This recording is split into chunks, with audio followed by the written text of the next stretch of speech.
Olá, seja muito bem-vindo, você que nos acompanha de todas as partes do Brasil e do mundo. Tá no ar o Mata Mata com Evair. Hoje é segunda-feira, dia 25 de agosto de 2025. Sou Rafael Tomazetti, nós vamos juntos aqui pela próxima hora.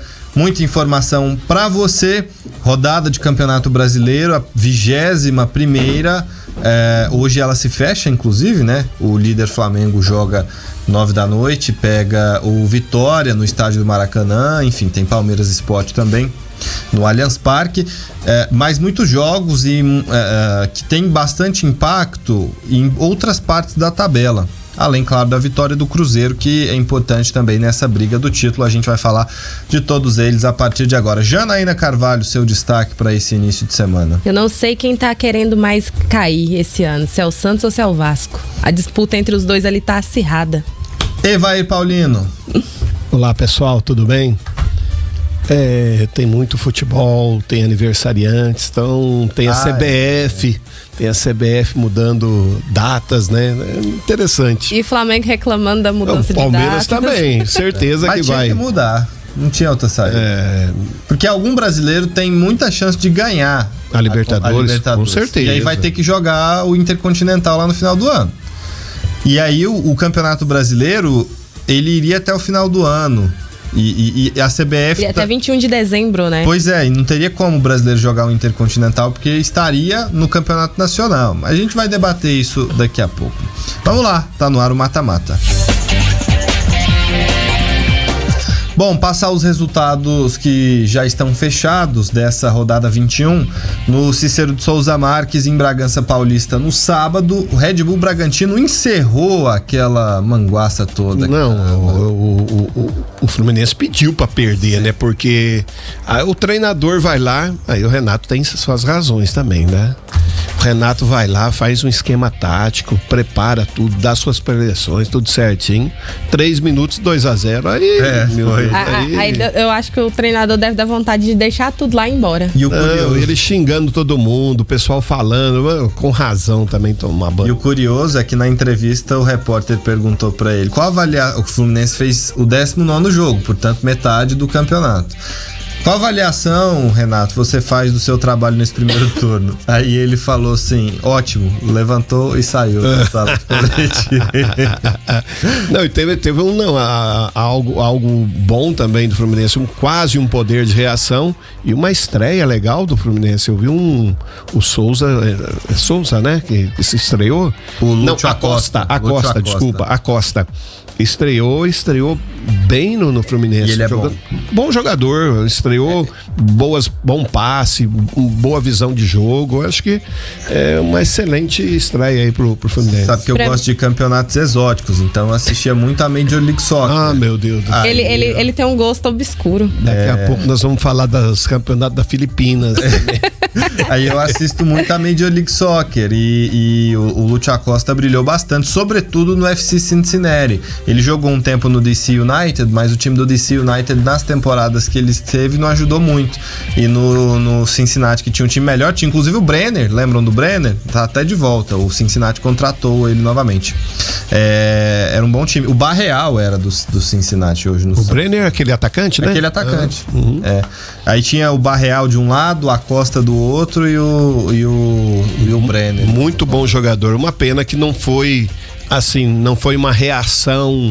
Começou tomando 2 gols, tentou reagir e tal, mas aí no contra-ataque o Bragantino matou o jogo. 4-2 pro Bragantino contra o Fluminense. Também no sábado esse jogo que difícil pro Cruzeiro, 2-1 para a Raposa contra o Internacional lá no Mineirão. Grêmio e Ceará 0-0, o pior jogo da rodada até agora, né? Mas deixa eu só destacar aqui, porque terminou, você já... Perdão. O Renato Gaúcho, a coletiva dele pós-jogo também, que ele virou e falou que tinha falado dentro do vestiário pros jogadores, que se eles não reagissem, se eles não acordassem, o pior ia acontecer e que iriam perder a partida. Ele já tava prevendo. Que eles que estavam vendo os jogadores muito... isso. Só que ele usou outras palavras pra dizer isso, né? Mas no resumo geral foi isso. De fato estava. E aí já no domingo, aquele jogo que o Evair assistiu tomando um vinho ali, tudo. Qual deles? Foram Vasco e Corinthians. Nossa, Também aquele assisti, também vi. 3-2 pro Timão. Uma partida mais uma vez péssima do Vasco. Daqui a pouco a gente entra nos detalhes. Bahia 2, Santos 0, lá na casa de apostas Arena Fonte Nova.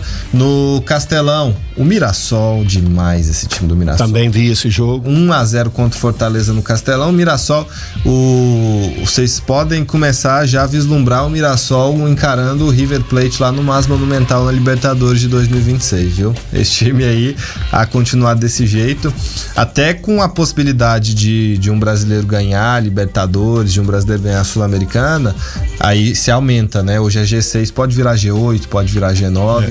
E bem aquilo que você tá falando aí. Time bem postado em campo, jogando bem, jogando descontraído, aproveitando o nervosismo do Fortaleza, bem postado em campo. Tudo que se deve fazer um time jogando dentro de casa, o Mirassol faz. Então, merecidamente venceu a partida. 3-1 pro Botafogo contra o Juventude no Alfredo Jaconi, que eu considero um resultado mentiroso. Eu achei esse jogo, né? Foi de virada, mas foi um resultado mentiroso na minha opinião. Daqui a pouco a gente fala mais desse jogo, mas acho até que o Juventude foi melhor que o Botafogo, que aproveitou seus contra-ataques, não é demérito, também foi talhado para isso nesse jogo de ontem e venceu por 3-1 lá em Caxias do Sul. E no Morumbi, para fechar esses jogos de ontem, né? Esse 8º jogo da rodada, São Paulo 2, Atlético Mineiro 0, Tricolor sobe na tabela, é o 7º colocado, 32 pontos, tá com a mesma pontuação de Mirassol e Botafogo, embora com 2 jogos a mais, e coladinho ali, portanto, na zona de classificação para Libertadores. O líder ainda é o Flamengo, 43, o Cruzeiro passou o Palmeiras por hora, 41, o Verdão tem 39, o Bahia tem 36, fecha o G4, Bragantino 30, Fluminense 27, Ceará 26, esse é o top 10.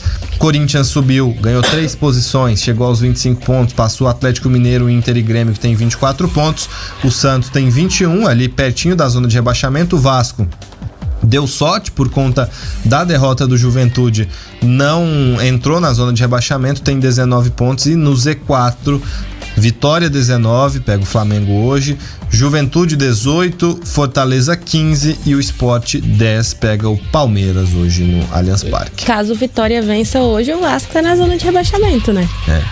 Vamos começar a nossa conversa aqui por Vasco e Corinthians, que foi um jogo muito esperado, porque poderia ser uma espécie de divisor de águas para os dois times, né? Não que se vencesse o Vasco deixaria de vez o rebaixamento no retrovisor, mas uma derrota representaria para quem perdesse um cenário cada vez mais complicado para o Corinthians, que já vem entrando nessa descendente, e conseguiu reagir. Venceu por 3-2 lá no estádio de São Januário. E olha, uma curiosidade, foi até fácil, né? O Corinthians não perde pro Vasco desde 2010. Nesse decorrer de anos aí, foram 25 jogos, 16 vitórias para o Corinthians, 8 empates e apenas uma derrota. Não, mas então teve uma derrota aí, né? Teve uma derrota. Não, então não é que não perde desde 2010. Não... Perdeu apenas uma vez, vou corrigir. Perdeu uma vez. Isso, desde 2010. Isso. Tá certo. Confundiu minha mente, foi. O Maicon abriu o placar pro Corinthians aos 21. Verrete de pênalti deixou tudo igual. E aí depois teve o gol do Guinegão. Segundo jogo dele como titular pelo Corinthians, e nos 2 jogos marcou gols. Depois o Gustavo Henrique fez mais um e o Ryan no finalzinho diminuiu. O Ryan que tomou uma bronca homérica lá. Já tomou bronca daquele jeito lá? Não. Mas na vitória contra nenhum treinador teve essa coragem. Mas é típico do Diniz, né? Ele teve uma treta com o Tietê antes dele vir pro Vasco. Que saiu machucado ontem. Isso. Aí veio no jogo contra o Santos, que venceu por 6-0. Ele fez a mesma coisa com o Piton na beirada do campo. Tava vencendo, 6-0, fez a mesma coisa. E agora ontem, novamente, é esse tipo de atitude do Diniz, né? O Vasco ganhou de 6-0 e eu acho que tá dormindo ainda no Conde Cinderela, né? Na minha opinião, tá dormindo. Eu lembrei do time do Vasco quando quando eu vi Mirassol e Fortaleza. Escanteio pro Fortaleza, Marinho cobra errado, o cara na primeiro pau, tira de cabeça, a bola sobe, vai lá no alto, cara sai lá de dentro da área, o mesmo cara que cabeceou, enquanto a bola subia, a bola ia sair lá para a lateral. O cara deu o pique e chegou primeiro que o Marinho ainda. Isso demonstra muita força de vontade. Vendo o Vasco da Gama, o tempo todo o Corinthians passeava em campo. Se você for pegar o gol de desempate, a bola sobra no meio da zaga, na entrada da grande área, a finalização, o rebote do goleiro, ninguém aparece, de lado nenhum aparece. Então uma falta de, eu não sei se é falta de preparo físico ou a falta de vontade mesmo do time do Vasco de querer algo mais. Então demonstra a força de vontade que tem um time e a falta de vontade que tem o outro time. Na minha opinião, o Vasco está num caminho muito difícil e o Corinthians renasce aí buscando vitórias fora de casa, aproveitando oportunidades que os seus adversários têm dado. Será que essa falta de vontade do Vasco não é por conta das atitudes do Diniz com os jogadores? Não sei te dizer, assim, são tão particulares esse tipo de coisa, até mesmo a discussão ali na beira do campo, a gente vê que é uma discussão, mas a gente não sabe se até que ponto virou discussão, se era um conselho, se era um posicionamento, porque a gente vê um menino também gesticulando e falando de posicionamento. Talvez estivessem ali trocando essas informações, porém a gente de longe imagina que seja uma dura, porque depois ele parou de falar e parecia que... E ele virou, a primeira vez que o Diniz chamou ele virou as costas, né? Ele fez de conta que não era com ele, então... Foi uma dura grande. A gente vai pro intervalo agora, na volta eu vou trazer a palavra do Fernando Diniz e os números dele que atingiram ontem uma marca muito curiosa no Campeonato Brasileiro. Intervalo.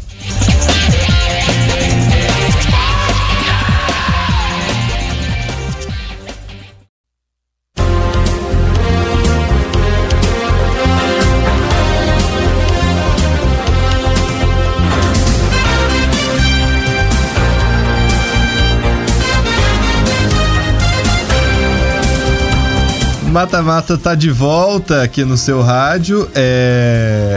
Vou passar para vocês números curiosos do Diniz. O jogo de ontem foi o 198º dele comandando algum time no Campeonato Brasileiro da Série A. 198º, portanto 198 jogos. Eu já ia pedir para você traduzir. Foram 74 vitórias, 50 empates e 74 derrotas. Ele perdeu tanto quanto venceu. O Fernando Diniz como treinador no Campeonato Brasileiro. São números assim de um treinador mediano do futebol brasileiro. E ele é esse cara mesmo, um treinador mediano? Ele chegou à seleção brasileira, ele teve boas passagens por alguns times, como São Paulo, fez boa, né, quando começou a carreira dele e tal. Mas assim, esses números na minha opinião, assim, de treinador mediano. Eu não consigo entender até hoje como ele conseguiu chegar na seleção brasileira, gente. Porque quando ele foi... Perdão.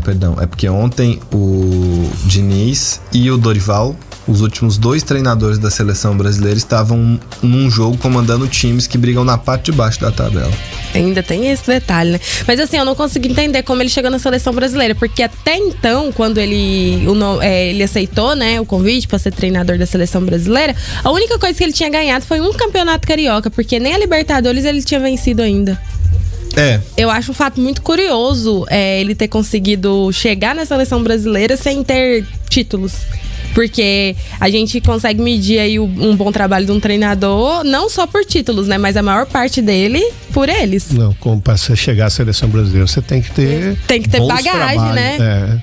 Eu lembro de Tele Santana, que para voltar à seleção brasileira teve que fazer bons trabalhos no time dele para poder voltar. O Luxemburgo ganhava tudo na época, todo mundo pedia ele na seleção brasileira e não ia. Por exemplo, não virou, né? Quando foi, não virou. Quando foi mal. Renato Gaúcho tem muito mais bagagens e bons trabalhos do que o Diniz e não foi pra seleção. Mas isso é um fato curioso, o fato dos 2 últimos treinadores estarem à beira do gramado ontem por times que brigam na parte de baixo da tabela. Eu acho que diz muito sobre o momento que a seleção brasileira se colocou. Bom, vamos ouvir o Fernando Diniz, porque é muito discrepante. Final de semana passado, A gente via aqui aquele choro do Neymar, do 6-0 do Vasco, e aí depois perdeu pro Juventude, mas numa atuação muito ruim do Vasco lá em Caxias do Sul, e perdeu pro Corinthians noutra atuação ruim. Fernando, como é que você explica isso, cara? Fala pra gente. Em uma semana era um céu sem limite e agora é um sentimento de depressão muito grande.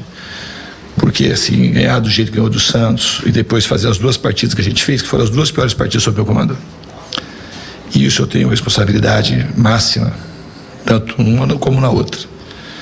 Se o time joga mal, como jogou hoje, e lá em Caxias, que a gente, em Caxias, muito mais pelo aspecto anímico, a gente correu menos, a gente lutou menos, a gente se dedicou menos, a gente estava menos concentrado e mereceu perder. E o Juventude teve tudo isso a mais que a gente. E hoje, de alguma forma, o Corinthians também teve mais, correu mais, taticamente foi melhor e mereceu ganhar o jogo.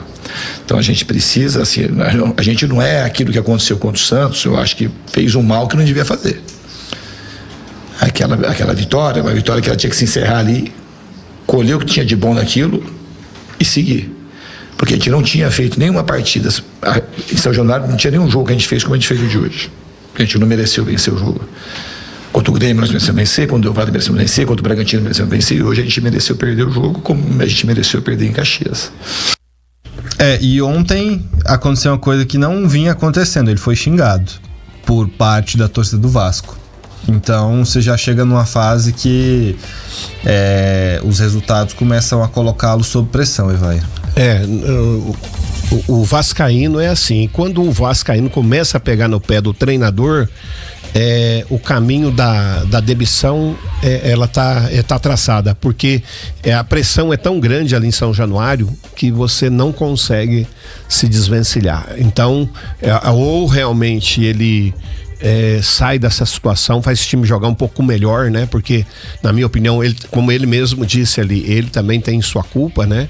Em escalação, em maneira de colocar o time dentro de campo, em palestras, em motivação, parte tática. Então, se ele não conseguir o caminho, infelizmente, lá em São Januário é esse. Então não adianta o presidente falar que está prestigiado, não adianta o presidente falar que agora sim eu achei o cara, porque os resultados não...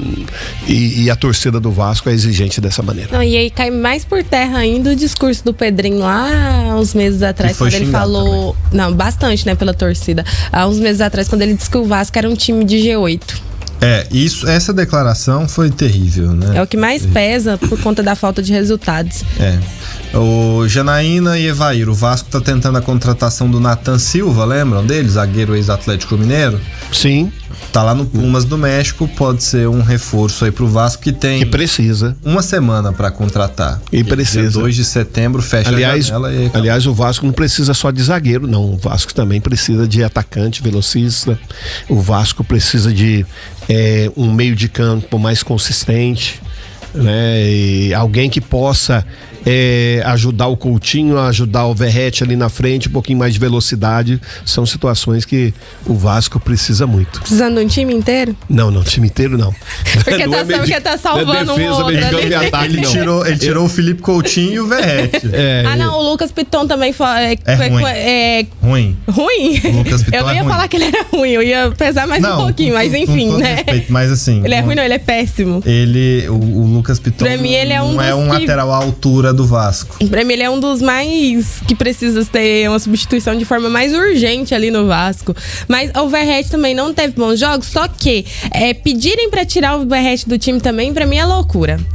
Não, isso é igual ontem ele começou no banco, tava sofrendo muita crítica, mas é loucura. Porque Verratti é o artilheiro do futebol brasileiro no ano. Justo, e aí quando ele entra dentro de campo, a postura do time é diferente, ele consegue ali, o Vasco consegue ter faltas, ontem ele conseguiu um pênalti, ele pode não estar brilhando e fazendo muitos gols nos últimos jogos, só que a diferença quando ele tá dentro de campo e quando não tá é gritante. Ele anotou 23 gols, lidera essa estatística no futebol brasileiro, ninguém marcou 11, tanto. 11, né, no Campeonato Brasileiro, só tá atrás do Caio Jorge. que fez mais um no sábado, né? É um cara bom e vive um momento não tão bom, né? Marcou de pênalti ontem, teve personalidade no momento ruim, foi lá, bateu, fez o gol. Mas, evidentemente, a culpa da situação ruim do Vasco não é dele. Aí muita gente fala, ganhou de 6-0 quando ele não tava com o David em campo lá contra o Santos. Mas não foi pela ausência do Verratti que o Vasco ganhou. Foi pela falta de competência do Santos. Não só pela própria competência do Vasco, mas não foi só por isso, né? Quando a fase tá ruim, né? O goleiro reparte a bola até pro lado certo, né? O Jardim até bateu pro lado mas mesmo assim não poderia ter soltado a bola. Até, né, os bons que a gente tem como um excelente goleiro acaba falhando numa hora que não pode, né? Gente, olha essa sequência do Vasco agora. Pega o Botafogo, quarta-feira, Copa do Brasil, jogo de ida em São Januário. Vai tomar um sacode. Aí vai viajar lá pro Nordeste, pra Recife, na Ilha do Retiro, joga no final de semana contra o Sport. E depois, dia 11, depois da data FIFA, já, portanto, vai ter 10 dias aí de descanso, pega o Botafogo de novo pelo jogo de volta da Copa do Brasil. Então, esse período ele pode tanto servir pro Vasco para uma recuperação incrível, se classifica para a semifinal da Copa do Brasil e vence no Brasileiro, quanto para você se enrolar de vez. Porque se o Vasco sai da Copa do Brasil e perde pro Sport, o que não é nada impossível, o time se afunda e eu não sei se tem sequência o trabalho do Fernando. Eu concordo com você e também acrescentaria assim uma contratação, né? O Vasco está procurando no mercado, né? Seria muito bom poder chegar, principalmente quando tiver essa parada aí da seleção, né? Certeza que chegando um zagueiro, um atacante, e é lógico, principalmente bater o Botafogo, né? Jogar uma partida, porque na minha opinião o Botafogo também não passa por grande fase. Porém, o Vasco tá pior, mas uma vitória contra o Botafogo num jogo como esse seria realmente um momento de alavancar o Vasco. Mas apesar do Botafogo estar numa péssima sequência também, mesmo ganhando jogos, não tá demonstrando bom futebol. Ontem melhorou um pouquinho. Mesmo assim, ainda tá um pouco superior do que o Vasco, em questão de atuação, né? Então, se o Vasco não abrir os olhos bem abertos aí essa semana, vai tomar um sacode do Botafogo. O Vasco, eu falei aqui do Nathan Silva, que é bastante conhecido, tava praticamente certa a contratação de outro zagueiro que atua no futebol mexicano, o Joaquim, só que ele sofreu uma concussão no jogo e a negociação ficou travada. O Vasco ainda aguarda atualização sobre o estado de saúde dele, tá internado e ele quer jogar no Vasco, só que depende dessa avaliação, porque não dá pra ele chegar e ficar, por exemplo, um mês fora, né? Porque aí você já tá no final da temporada e o Vasco precisa de reforços imediatos. Por falar em reforços, ontem o Fernando Diniz até respondeu pergunta, né? Diz que precisou vender alguns jogadores para poder manter o clube, o fluxo de caixa do clube. Então, reforço é importante, Evair, mas o Vasco não tem não é como se pudesse chegar lá igual o Palmeiras vai fazer, a gente vai falar disso daqui a pouco, contratar o Andreas Pereira, que até ano passado estava sendo convocado para a seleção. E super, hiper, mega criticado pela torcida do Flamengo nas redes sociais, né? Por conta de todo o enredo lá da Libertadores em 2021, onde ele errou um passe e que resultou no gol que deu o título do Palmeiras na Libertadores. Aí a torcida do Flamengo tá em massa lá nas publicações dele, chamando ele de traidor, de traíra e por aí vai. Só que o Andreas Pereira é um desejo antigo do Palmeiras, né? Já tem aí desde o começo do ano o Palmeiras tá tentando negociar pra trazer ele. Né? Fez um doce ali, agora ele quer. Mas é porque ele queria voltar pro Flamengo, ele deixou isso, ele declarou isso num off ali pra pessoas próximas que vazaram essa informação, só que agora hoje já não tem mais espaço, né? Provavelmente foram os mesmos torcedores que pediram pra que ele fosse embora depois daquele erro, né? Com certeza. Então, vamos pro intervalo, daqui a pouco a gente fala de Bahia e Santos.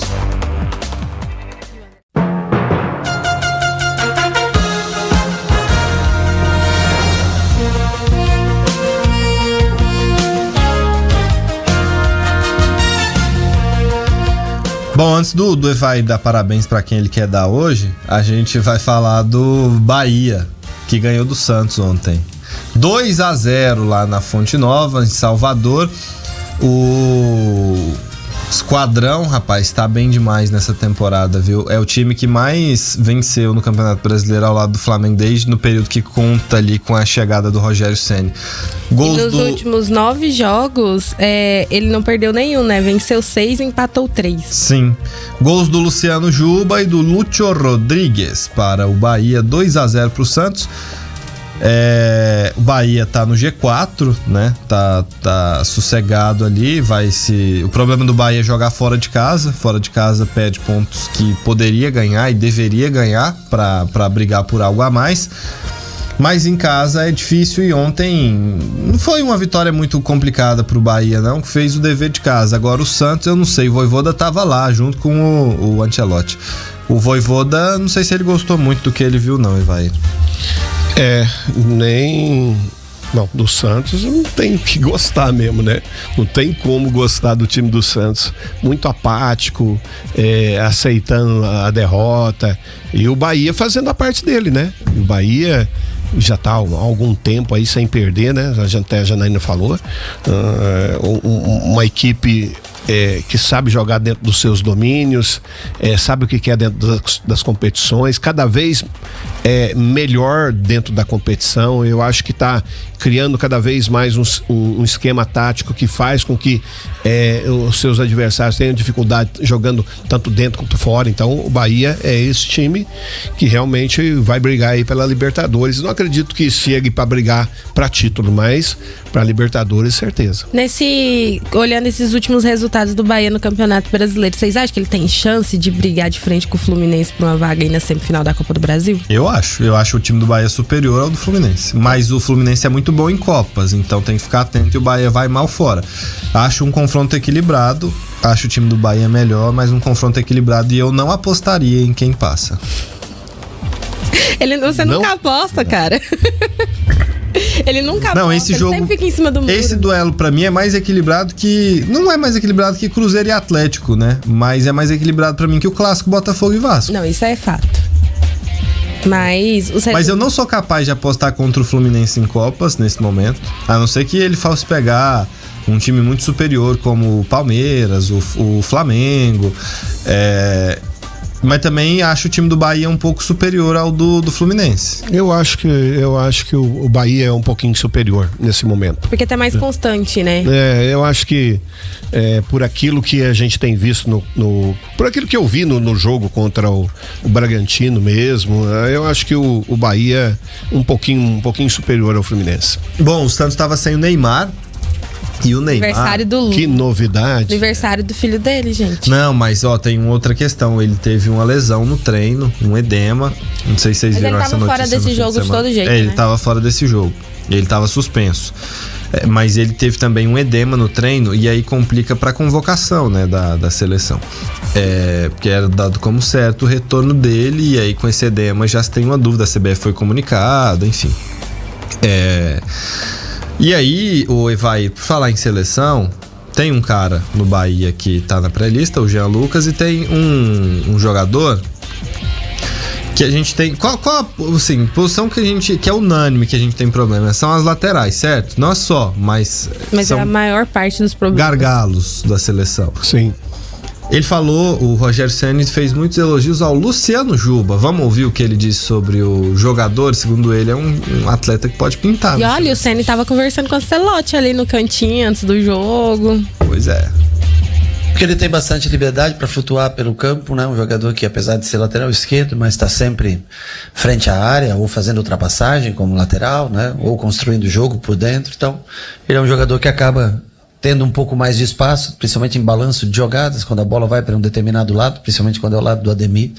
Na volta, muitas vezes encontra ele um pouco mais livre. E hoje ele teve a felicidade. Em alguns jogos ele chutou também, não acertou.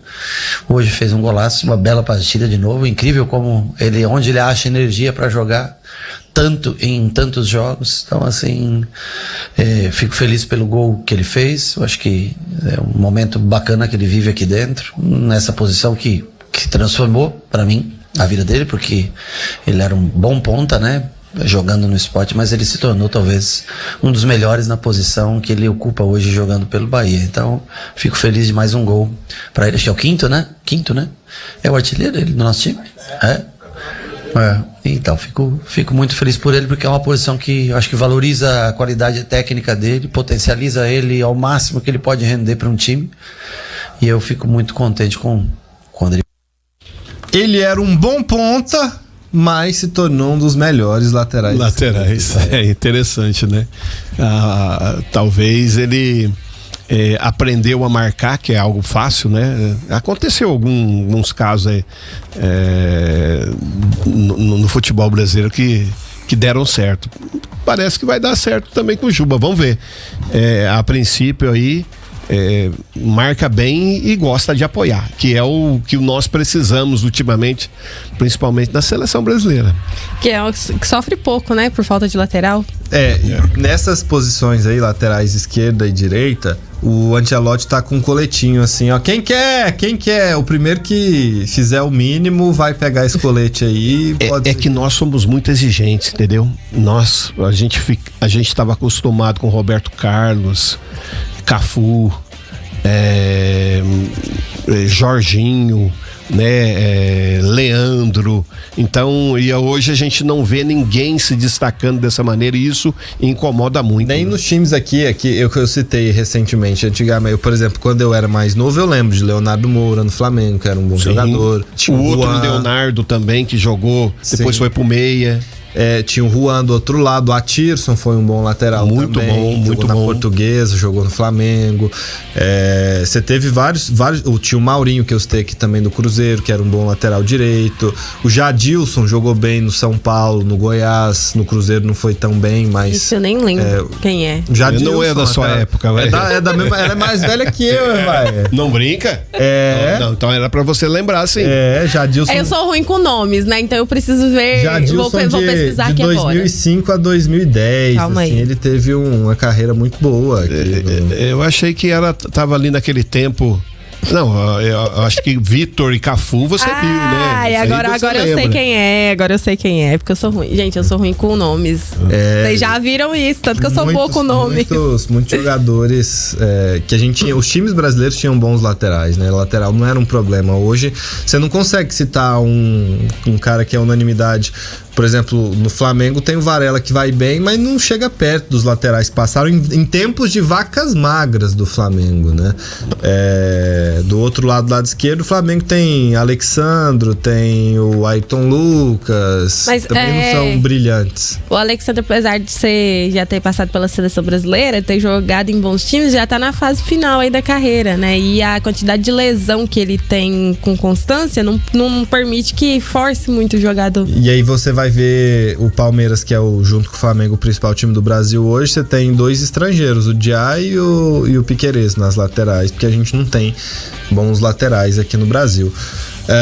Bom, adiante, vamos falar rapidinho aqui, antes pra gente encerrar esse bloco, da vitória do São Paulo sobre o Atlético Mineiro ontem, 2-0 no Morumbi. Ninguém vai parar o tricolor paulista não, Evair. O Pablo Maia fez um belo gol ontem e o Tapia fechou a conta em São Paulo.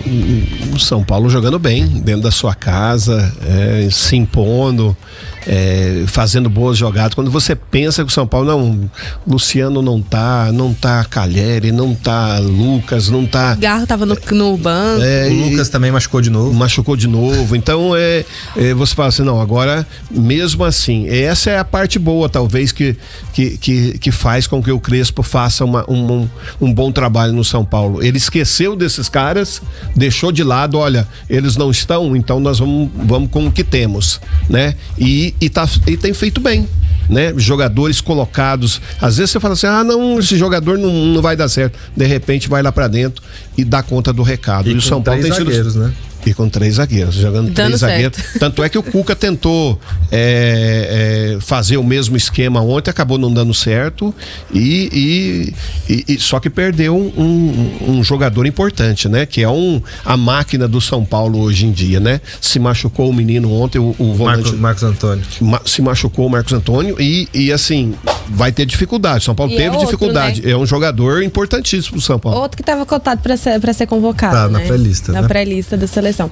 E olha, nos últimos 7 jogos do São Paulo pelo Campeonato Brasileiro, foram 6 vitórias e 1 empate. E o São Paulo marcou 14 gols e sofreu apenas 4.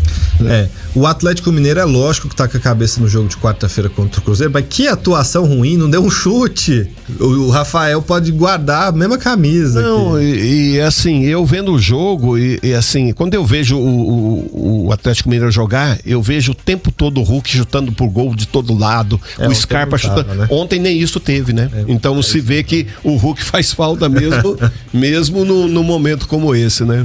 O Atlético que pega o Cruzeiro quarta-feira, como tem Copa do Brasil, evidentemente Fluminense, o Atlético Mineiro, o próprio Cruzeiro, eles estão muito com a cabeça no meio de semana, né? Porque, por exemplo, clássico, o Atlético Mineiro e Cruzeiro, os times estão pensando, e o Atlético Mineiro no Brasileiro, né? Sabe que o Cruzeiro ainda tá lá em cima, ainda tem chance de ser campeão, o Atlético Mineiro dificilmente briga por algo relevante. Então, poupou jogadores importantes, o Evair citou aí o Scarpa e o Hulk, mas também jogou com jogadores que são titulares, caso do Rony, Gabriel Menino, o goleiro Everson, o Alan Franco também, e o Renier que tem entrado, também participou da partida ontem lá no Morumbis. 2-0 pro São Paulo, que vai muito bem e tem foco agora em subir na tabela no Campeonato Brasileiro, não dá pra falar que vai brigar pelo título e tentar ser campeão da Libertadores. A gente vai agora pro intervalo, daqui a pouco a gente volta. Vamos trazer aqui a mensagem do Evair pros aniversariantes e também vamos falar de alguns outros jogos da rodada do Brasileirão. O intervalo é rápido.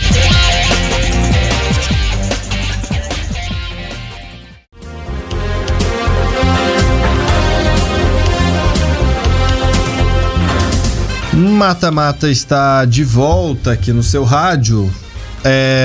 Falar um pouquinho do Cruzeiro, porque teve uma declaração interessante do Leonardo Jardim pra gente debater. No sábado, esse jogo, o pupilo do Evair, Caio Jorge, marcou o 15º gol dele no Campeonato Brasileiro. Olha só, o Caio Jorge já igualou os artilheiros do ano passado no Brasileiro. Está só na metade do Campeonato Brasileiro, né? E a fase dele é muito boa, merecido a seleção brasileira. Que ano passado foram o Yuri Alberto e o... eu vou ter que puxar. É tão pouco, né?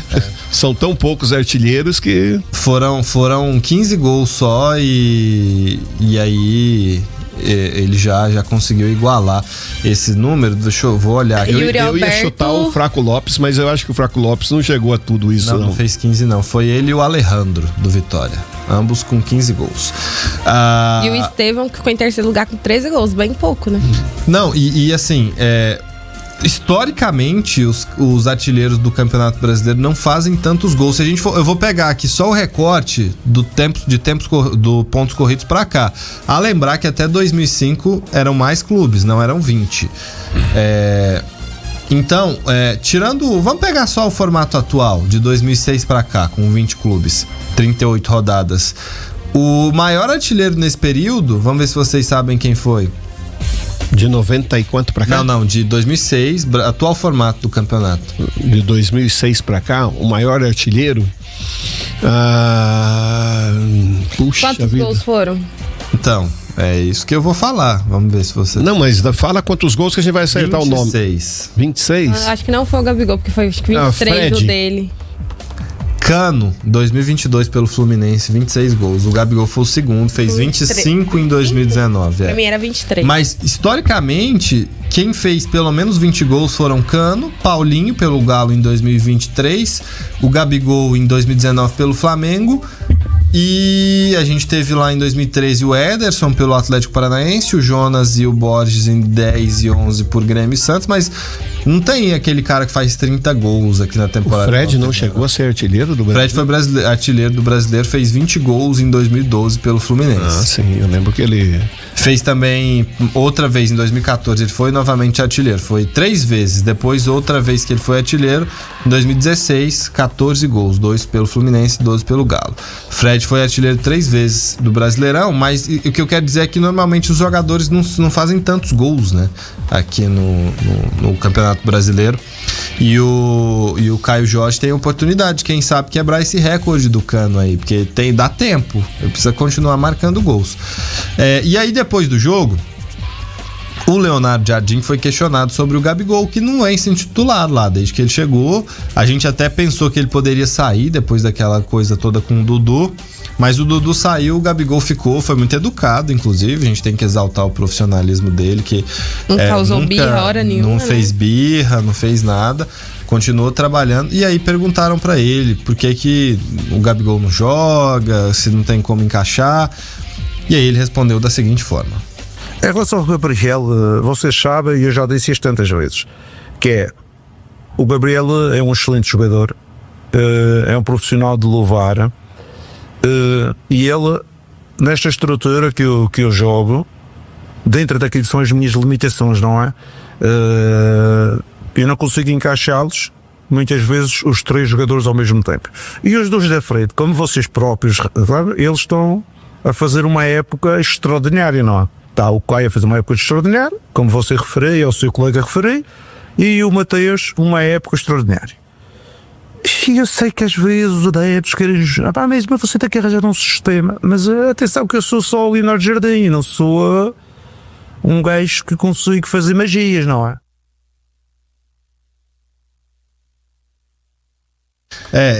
Não entendi quase nada do que ele falou ali, viu?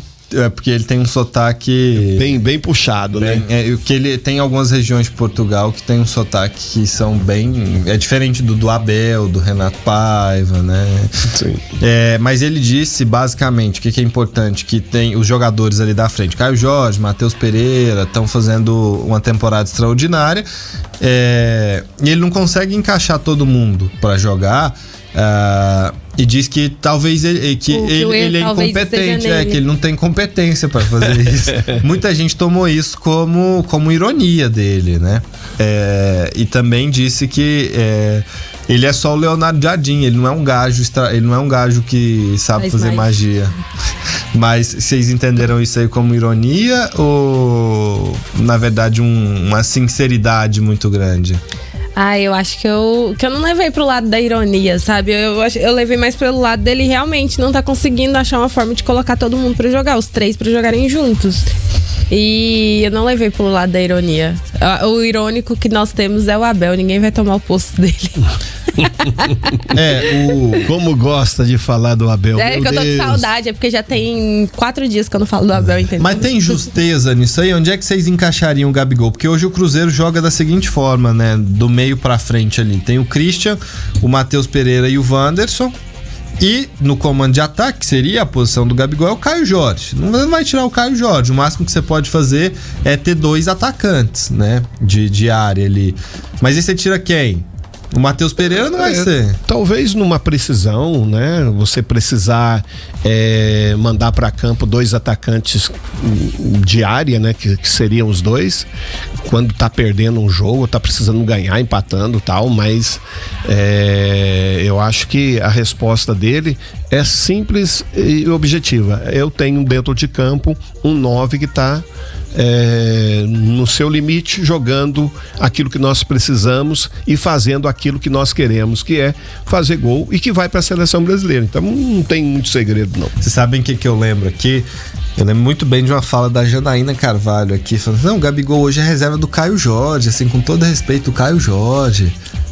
E agora você não imagina o Gabigol jogando no lugar do Caio. O futebol é assim, ó, passa e as coisas viram. É impressionante. Ele capota, né? O futebol capota, não tem jeito. Faz parte. O adversário é amanhã, né? A gente tava conversando aqui, o aniversário é amanhã, então fica pra da amanhã. Sociedade Esportiva Palmeiras é amanhã. Então amanhã a gente volta. Amanhã a gente fala. Pra encerrar e não passar batido, Palmeiras e Andrés Pereira. Negócio, segundo jornalistas que acompanham o Verdão, tá praticamente fechado, 10 milhões de euros. Tá? Ótima contratação. 64 milhões de reais. Eu acho que é uma posição que o Palmeiras necessita. né? Um jogador de bom passe, de boa colocação e que pode sim colocar o Palmeiras um passinho à frente dos seus adversários aí.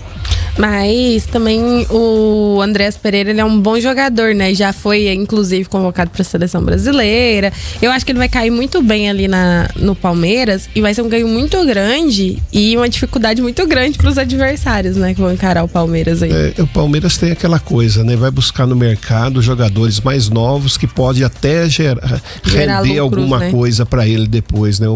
E o Andrés Pereira é justamente eu acho que o André maneira. Chega e é titular imediato, na minha opinião. Eu também acho que sim, porque os dois volantes e até mesmo ele jogando um pouquinho, saindo um pouco mais, eu acho que ele tem espaço tranquilamente no time do Palmeiras. Bom, se tem chegada no Palmeiras, no Corinthians pode ter saída. O jornalista italiano, que é o grande guru aí das transferências no mundo, o Fabrizio Romano, amigo do Evair, inclusive. Non mi ricordo di lui in questi anni che sono andati in Italia. Não, ele é novo. Più giovane. Ele é novo mesmo. O Memphis Depay, que é uma figura polêmica por tudo que acontece, né? Ganha muito, tem joga todo aquele pouco. jeito dele, aí ele apareceu agora no rap lá, né? Enfim. O Fabrizio Romano noticiou aqui que 3 times europeus conversaram com ele nos últimos dias, ele não cita quais, para tentar uma transferência, possivelmente ele como agente livre, né? Então ele rescindiria com o Corinthians nesse cenário.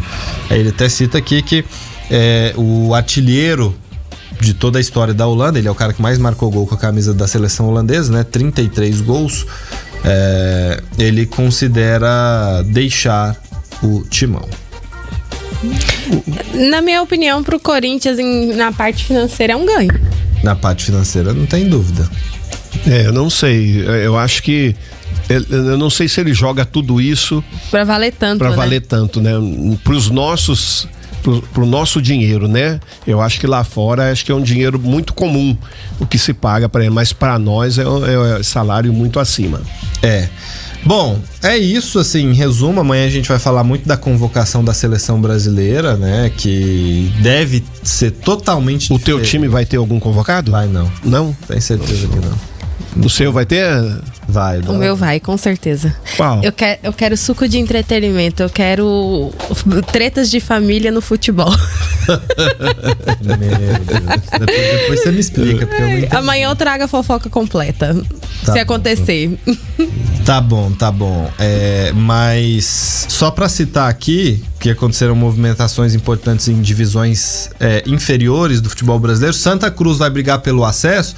Curiosamente vai pegar o outro time de massa da Série D, o América de Natal. Vai ser América de Natal e Santa Cruz vão decidir uma vaga na Série C do ano que vem.